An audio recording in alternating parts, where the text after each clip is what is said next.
An affluent businessman feigned poverty, and he was shocked to see how he was received by the public. Welcome to USA Stories channel. Do not forget to subscribe and activate the bell button to receive all new updates. Now let's go to the story. Pedro was strolling along the street by himself. The heat was scorching and he was perspiring profusely. His clothing were rags and his shoes were ancient. He had a huge beard and mustache, and his hair was a complete mess. Even the flies were trailing him, giving the impression that he hadn't taken a shower in days. He had on heavy black spectacles, not because he was inebriated, but rather because he felt weak and lightheaded. His stomach rumbled with hunger and he staggered from side to side. He soon discovered he was walking into a private community. The homes were opulent, and it was obvious that the occupants enjoyed great luxury. He turned to the first home he saw, a little uneasy. A young man in his automobile was pulling up at that very time. Pedro talked to him as he was getting out of his car and heading into his home. Pedro said, "Excuse me, sir?" Taking off his heavy spectacles, the guy asked Pedro, assessing him from head to toe, "What do you want, bum? Did you consume all of the alcohol?" He laughed heartily when he said this. Pedro responded, "Pardon me, sir," unfazed. "I apologize for disturbing you, but I haven't had any food in days. Maybe you might be so kind as to give me some cash so I can purchase a roll." With a severe expression on his face, the man remarked, "Look, son. Look, bum. Do you see this house? Is this automobile visible to you?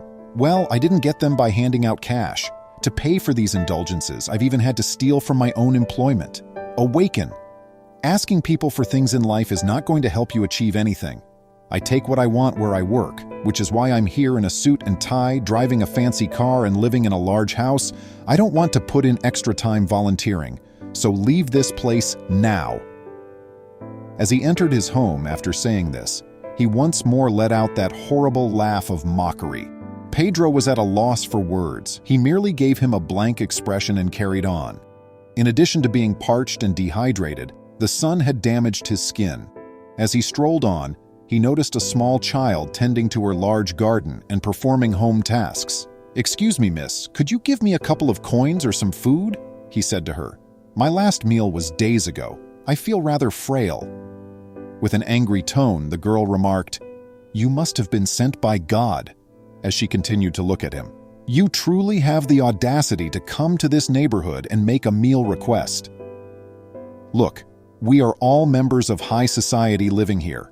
We work for one of the wealthiest business people in our nation, and we have worked hard to earn all you see. For instance, in order to persuade the business owner to virtually give me this house as a present, I had to spend the night with a supervisor. Leave this place now. You smell awful, like a dead dog." All Pedro could reply was, "Okay, miss, don't worry. Please pardon me," he said, moving forward. Pedro had trouble walking. He was overcome with hunger and thirst due to the scorching sun. His feet were burned, and he was starting to feel as though his vision was going worse. He continued to stroll, approaching homes to ask if anybody might provide him food, but each one of them responded in an inhumane and impolite manner. All of a sudden, night fell, and Pedro was still without luck. His body hurt all the way down to his bones, and there was nothing in his stomach. He soon came upon another lovely home with a big garden, and as he peered out the door, he noticed a man on his cell phone. The man was dressed in a suit and tie, and by the look of things, he was a prosperous businessman, or at least the richest of all the people Pedro had approached for help that day. Pedro stated in a trembling voice as he walked up to the man's home, Sir, please, I haven't eaten in days. Would you please offer me some food?" "But of course, sir," the man said to Pedro as he ended his phone conversation. "Assisting one another is the reason we are all in this earth. Give me a moment, please." He then went to his maid and said, "Violeta, bring the leftovers that the dogs left and give them to this homeless man." Pedro found it hard to believe. That man's brutality surpassed that of all the others who had refused to give him some food that day. Thus, he responded, "Sir, don't worry. I recognize. Don't worry about it. I'm going to head out." But when he looked at him, the man said, "Wow." I was taken aback. "Violeta, please stop bringing this man leftovers. Bring the caviar my boss brought back from his most recent trip to Vienna. which he handed me yesterday. I hope this ungrateful person enjoys it. As Violeta, the man's maid, watched the entire incident, she couldn't help but wonder, how can someone be so cruel to a homeless person? "We have some bread left over from lunch," she bravely told her supervisor, Mr. Leonardo.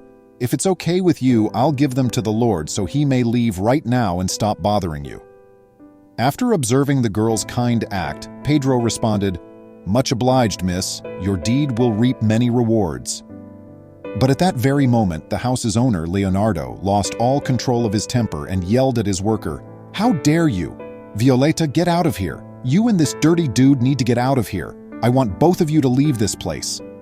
With her soul falling to the ground, Violeta begged her boss, "No, sir, please, I must have this job." Violeta was her children's only source of support as a single mother. However, the man didn't waver in his choice. "I told you to let the two of you leave," he said, "or I'll call the guards to kick you out of here." Pedro spoke quickly and said, "Sir, don't worry, I'm heading out right now. The woman doesn't need to be fired. She will still be fortunate, though." They were both ejected from his home by an enraged guy. Violeta was abandoned outside the property, sobbing. Her children would pay the price for her lack of employment. Pedro walked over to her and said, "Miss, please don't weep. You are far more valuable than anyone else in this neighborhood." Violeta, however, could not stop sobbing since she was unemployed. "It's not your fault, sir," she said. "Be at ease. Take these coins and use them to purchase food. I have to leave immediately. I'll start looking for a job tomorrow." Pedro was incredulous that the people who had everything had not wanted to give him a slice of bread, but this poor girl, who had lost her job as a result of him, was willing to aid him by giving him some pennies so he might have something to eat. I appreciate you seeing. Please remember to subscribe to our channel, give us a thumbs up, and turn on the notification bell so you won't miss any of our videos. If you enjoyed the tale, the next video that plays on your screen will probably move you too.